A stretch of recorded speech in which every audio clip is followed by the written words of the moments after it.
여러분 안녕하세요. 고정옥 TV의 고정옥입니다. 오늘은 그 까칠한 재석이가 돌아왔다. 두 번째 낭독 시간이에요. 오늘은 롤모델을 만나다라는 주제로 이야기를 해볼까 합니다. 흔히 우리는 롤모델과 멘토를 좀 헷갈리는 경향이 있죠. 어떻게 다르냐? 아주 간단해요. 멘토는 와가지고 잔소리하는 사람이 멘토고요. 롤모델은 나하고 몰라도 롤모델이 될 수 있어요. 나는 트럼프 대통령이 나의 롤모델이다. 그럼 트럼프는 나를 몰라도 내가 그 사람이 하는 행동이나 생각이나 말을 보면서 나의 삶에 적용시키는 거.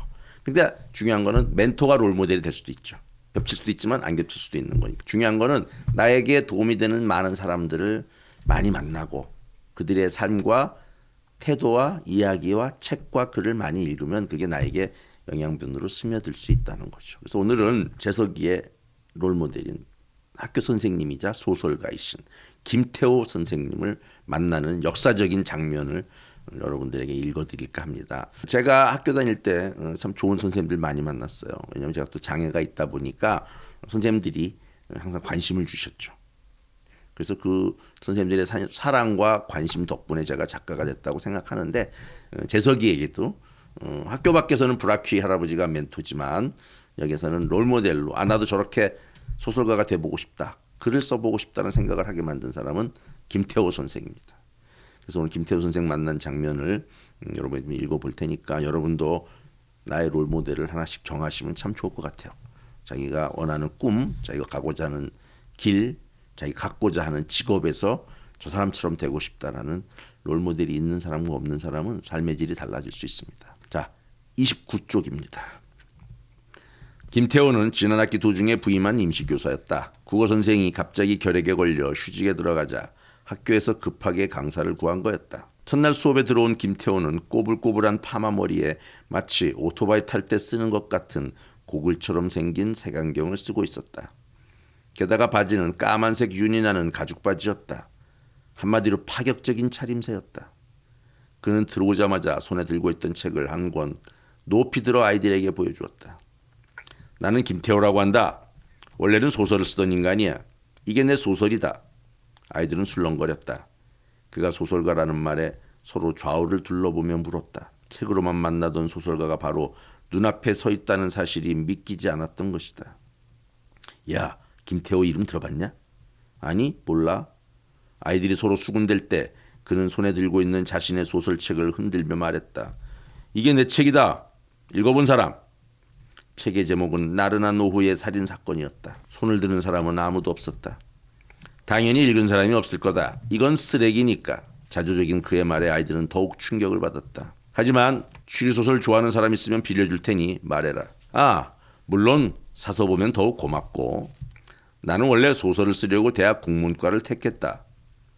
그런데 가보니까 막상 소설은 별로 가르치지 않더라.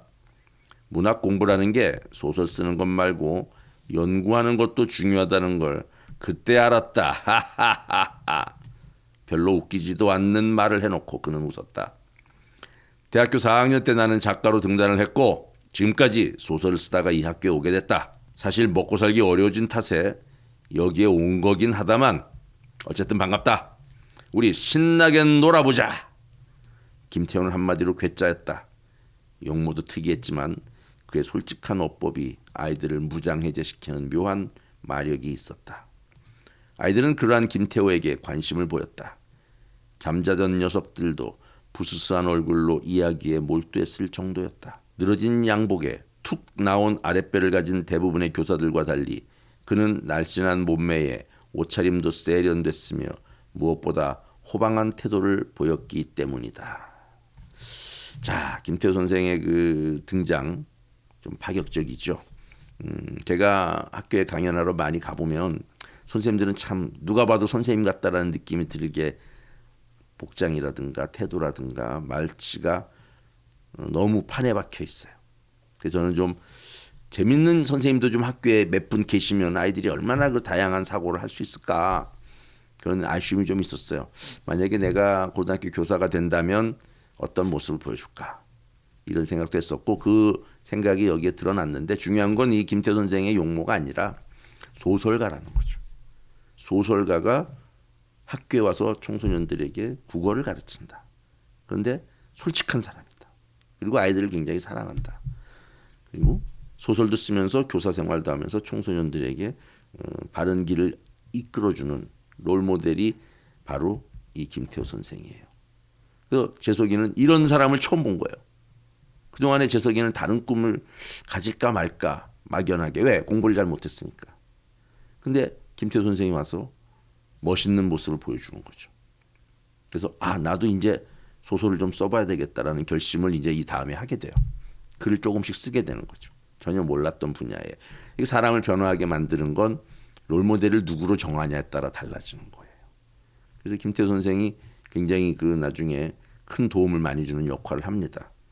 그래서 재석이가 방황하거나 힘들고 어려울 때 항상 격려해주고 좋은 작품도 권해주고 써온 글도 읽어주고 읽고 평가해주고 사실 멘토링도 해주는 셈인데 김태호 선생처럼 되고 싶다. 소설가가 되고 싶다라는 꿈을 갖게 해준 거는 롤모델이었기 때문에 가능한 겁니다. 그래서 저는 여러분들에게 항상 얘기하죠. 만나던 사람만 만나지 마라. 새로운 사람을 만나려고 하고 새로운 세상을 맛보려고 해야 된다. 그래서 저는 가끔 도서관 같은 데 가서 강연하면요. 토요일 날 오후에 해요. 토요일 날 오후에 동네 도서관들 많이 가요. 제가 전국에 있는데. 가보면 사람이 많이 안 와요. 부근에 학교가 많다는데도. 그리고 도서관에도 학생들이 많이 와 있어요. 그런데도 강연 들으러 안 와요. 왜? 다니던 데만 다니는 거예요. 고종욱이라는 위대한 작가가 그 자기네 도서관에 왔으면 찾아와 봐야지.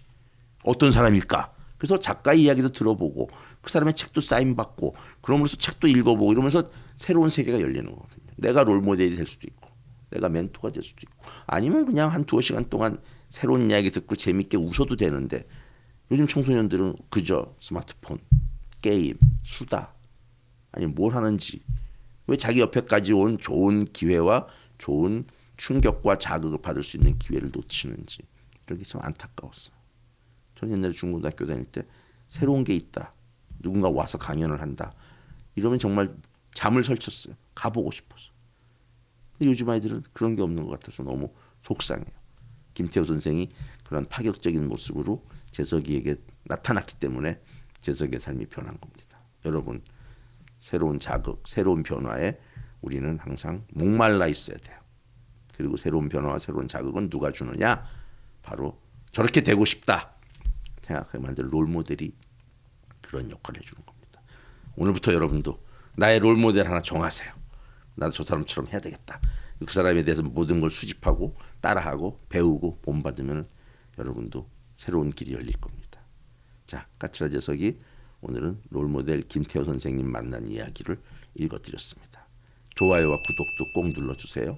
제가 댓글 달아드릴 겁니다. 감사합니다.